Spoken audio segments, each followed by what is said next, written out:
Bien, donc, vous allez assister en quelque sorte à une espèce de passage de relais. Je crois que c'est ça, hein, voilà, je crois que vous y étiez. Vous pourrez éventuellement le noter sur vos tablettes. Je peux vous assurer que c'est une sacrée aventure. Et très franchement, je me sens à la fois honoré et très humble. C'est pas forcément pour ceux qui me connaissent dans mon tempérament, parce que je sais ce que représente ce travail de pionnier de l'enseignement numérique, de l'enseignement en utilisant les outils numériques. On va faire attention à ce que l'on dit de façon pour être très précis. Patrice Delpin a été un de nos pionniers, un de nos devanciers. Je suis très fier, comme président d'une association professionnelle qui s'est déjà pas mal fait entendre récemment, notamment l'année dernière, à la suite de pratiques dans l'enseignement de l'histoire et de la géographie dans le second degré, de consignes dilatoires concernant les examens, voire même d'une certaine forme de caporalisme pédagogique. On parlait de Madame l'inspectrice qui débarque et qui dit « ah oui », etc. Mais il existe aussi cela dans l'enseignement de l'histoire, et les clionotes ne manquent pas de certaines capacités de réaction dans ce domaine, et je pense que nos collègues en ont besoin. Ils ont besoin qu'effectivement nos enseignements disciplinaires soient défendus, et je ne suis pas sûr que ce qui existait avant et qui subsiste encore ne ressemble pas à ces étoiles mortes qui continuent encore à briller alors qu'elles sont à des années-lumière de nous.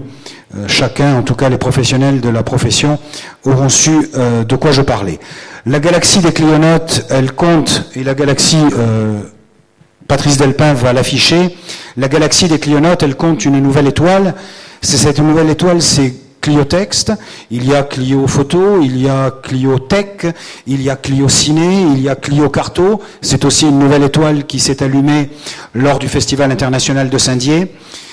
Aujourd'hui, ben voilà, nous allons lancer Clio Texte. Clio Texte, c'est cette interface que les praticiens de l'enseignement de l'histoire et de la géographie connaissent.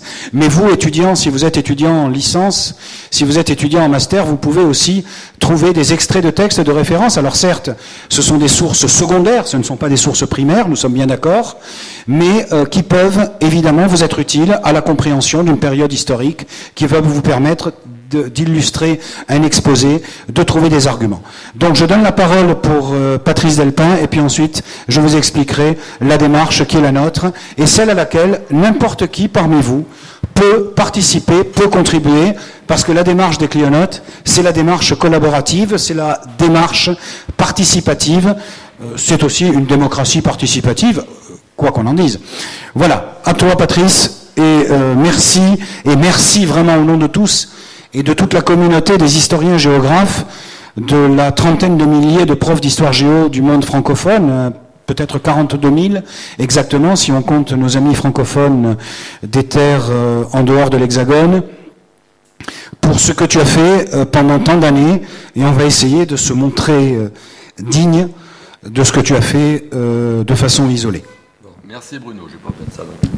Alors, écoutez, voilà de quoi il s'agit. Donc, quand Internet est arrivé, que j'ai commencé à travailler dessus, à regarder ce que c'était, et là je vous parle des années 93-94, bon, c'était vraiment au tout début, c'est un outil qui m'a tout de suite apparu comme très intéressant pour la collaboration, pour l'échange de données. Étant entendu que les professeurs d'histoire et géographie, bon en Suisse on n'est que professeurs d'histoire ou que professeurs de géographie, mais on a de très bons rapports, je vous rassure, on passait notre temps à réécrire les mêmes textes sur les mêmes sujets, avec les vieilles machines, après avec l'ordinateur, etc., etc. Alors on pouvait commencer à se passer les disquettes, mais enfin ça restait très limité. Et il y avait une perte de temps phénoménale de ce point de vue-là. Donc je me suis dit, il faut faire un site où on échange les textes, où on met les textes à disposition, les textes utiles pour l'enseignement de l'histoire. C'est ça l'idée. Et effectivement, j'ai commencé à mettre d'abord mes textes.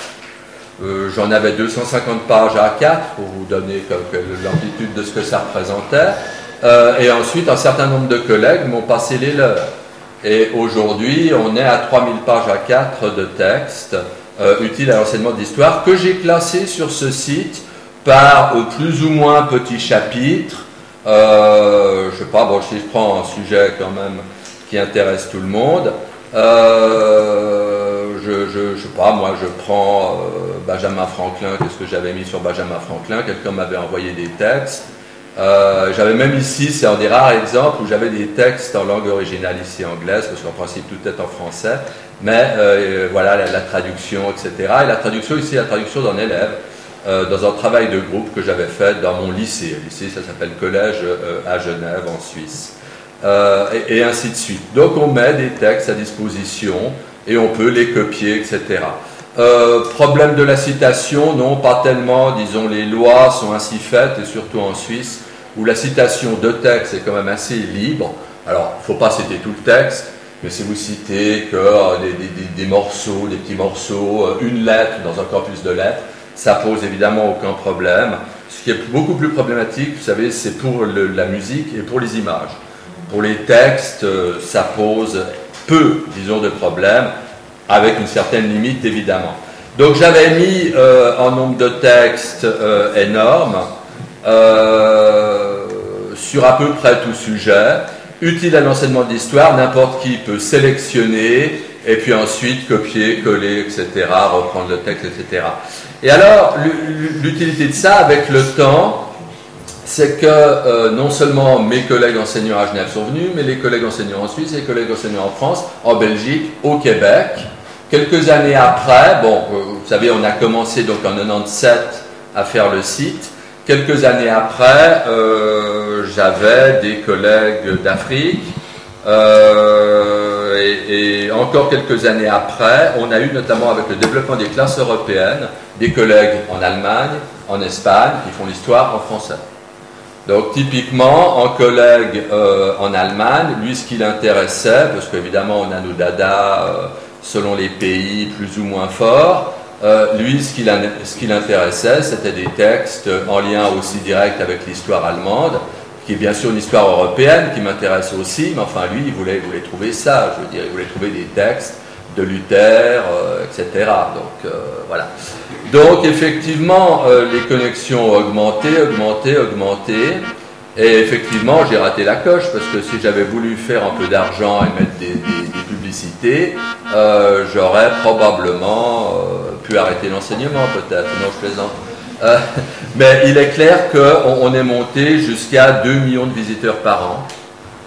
C'est du 3 000 par jour, qu'est-ce que je dis, c'est du 5 000, 6 000 par jour, au maximum. Après, qu'est-ce qui s'est passé? Vous savez, vous vous plaignez de certaines choses sur l'enseignement de l'informatique, sur d'autres choses, etc. Oui, j'arrive. Ne croyez pas qu'il n'y a que chez vous que ça fonctionne pas bien. N'est-ce pas? Les mêmes conneries se font ailleurs.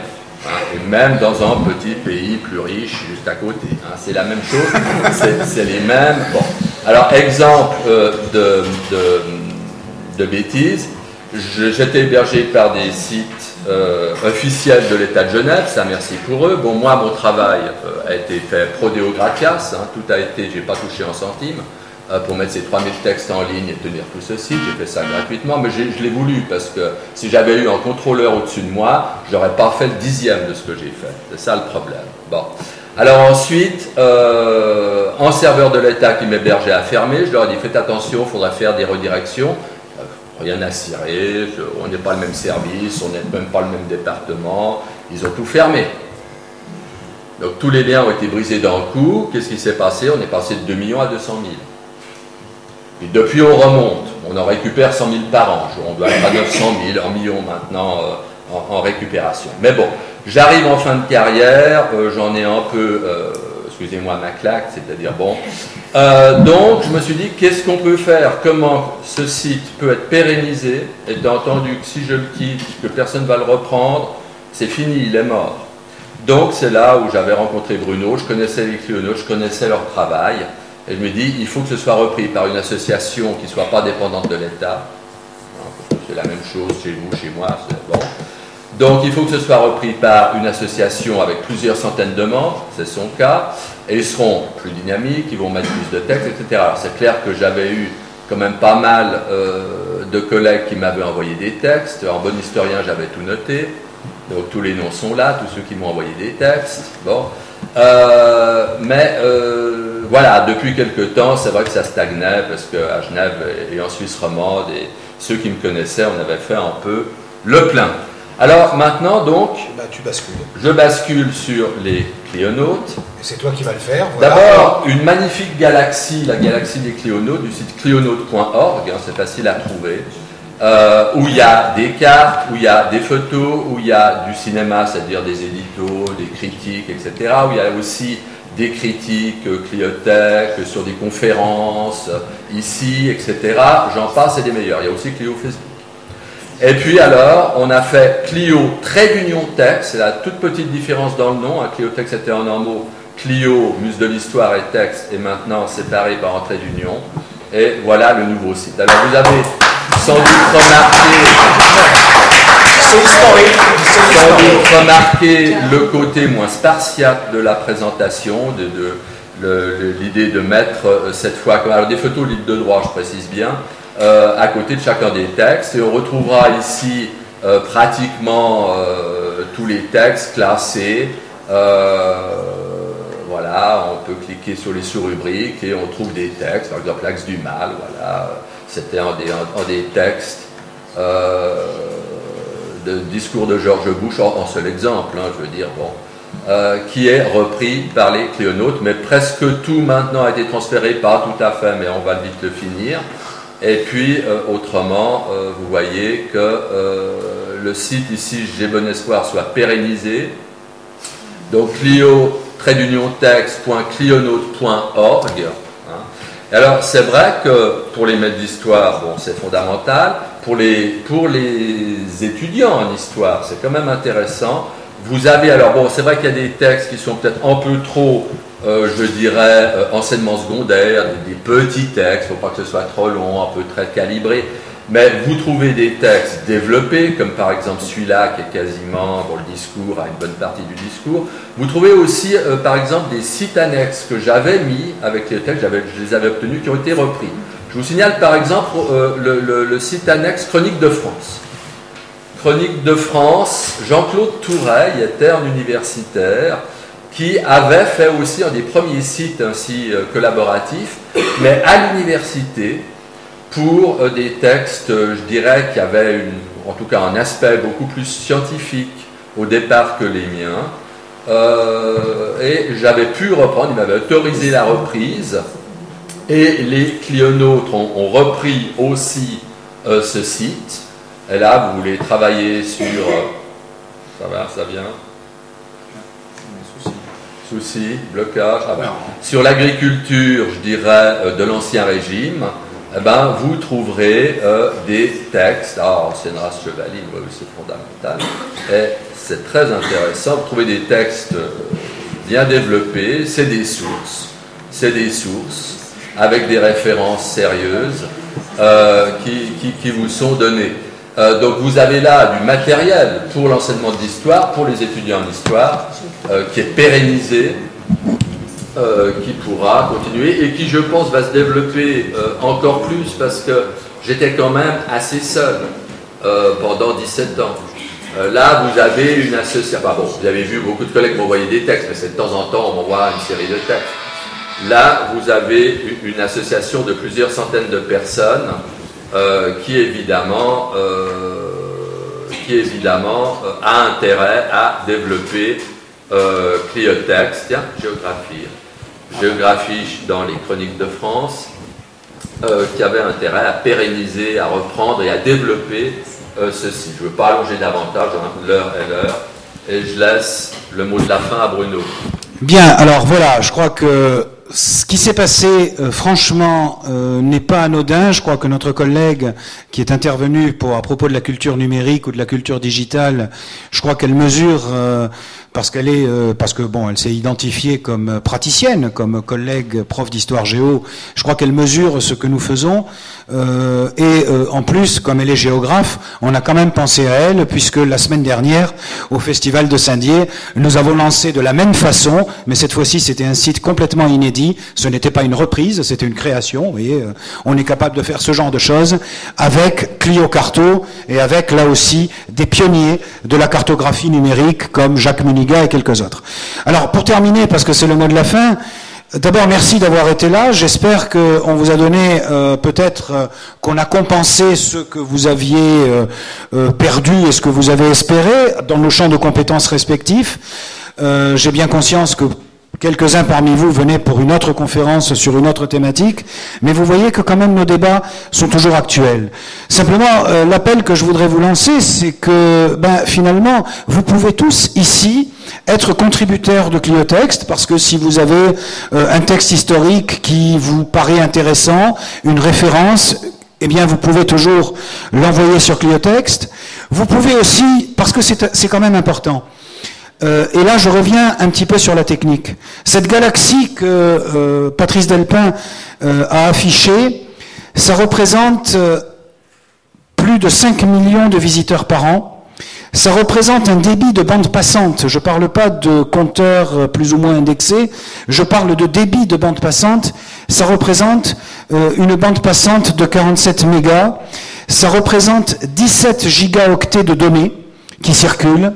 Et donc ça fait 5 millions, maintenant avec Cliotext que nous avons hébergé, ça représente probablement 6 millions et demi de visiteurs par an. Donc il y a un besoin d'histoire dans tous les domaines. Patrice Delpin en a parlé, Clio Photo, Clio Carto, Cliothèque pour les comptes rendus de lecture, Clio Conférence. Il faut savoir que les Clionotes à Blois, c'est la mise en ligne en direct de 60 conférences que vous allez retrouver sur le site dans les semaines qui viennent. À mon avis, une dizaine de jours. Je suis assez, je suis assez exigeant, donc les délais sont rigoureux chez les Clionotes. Vous aurez à peu près une soixantaine de retours de conférences. Comme vous avez déjà une petite dizaine, alors que ça s'est terminé il y a moins d'une semaine, de retours du Festival international de géographie de Saint-Dié, puisqu'il y a aussi des Clionotes là-bas, et vous avez eu 29, 30 compte rendu de conférences du Festival de géopolitique de Grenoble.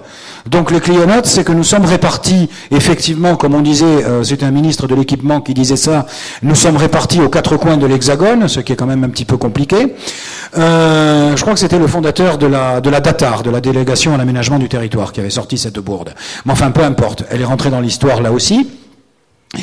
La question qui se pose, eh bien, c'est la pérennité, parce que ce serveur, cet hébergement, n'est pas un hébergement, j'allais dire, isolé sur une plateforme d'accueil de blog. C'est une maintenance professionnelle avec un système qui est doublement redondant pour permettre d'assurer la pérennité du site. Le site des Clionotes existe depuis 1998. Je crois qu'il a dû connaître, depuis 1998, moins de 24 heures d'interruption pour maintenance. Donc ça suppose aussi des sources de financement. Parmi les actions que nous menons l'action que j'ai appelée cette année historien et géographe dans la cité, c'est-à-dire que nous allons dans les collectivités territoriales faire des cours d'histoire. Par exemple, le 14 octobre, je vous y invite, bien entendu, même si c'est un peu loin, le 14 octobre, je serai à la médiathèque André Malraux de Béziers, puisque j'habite à Béziers. Béziers est une ville très connue en ce moment en France. Le maire Robert Ménard fait beaucoup pour la notoriété des Clionotes. Je dirais pas que c'est téléguidé, mais presque.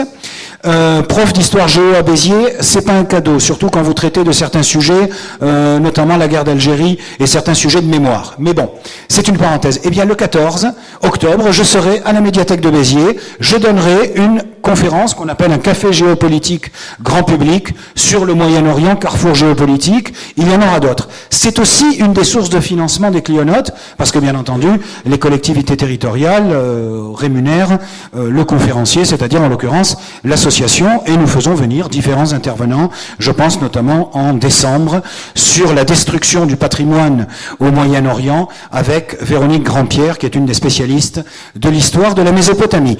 Donc, voilà. Simplement pour vous dire, nous avons besoin d'aide.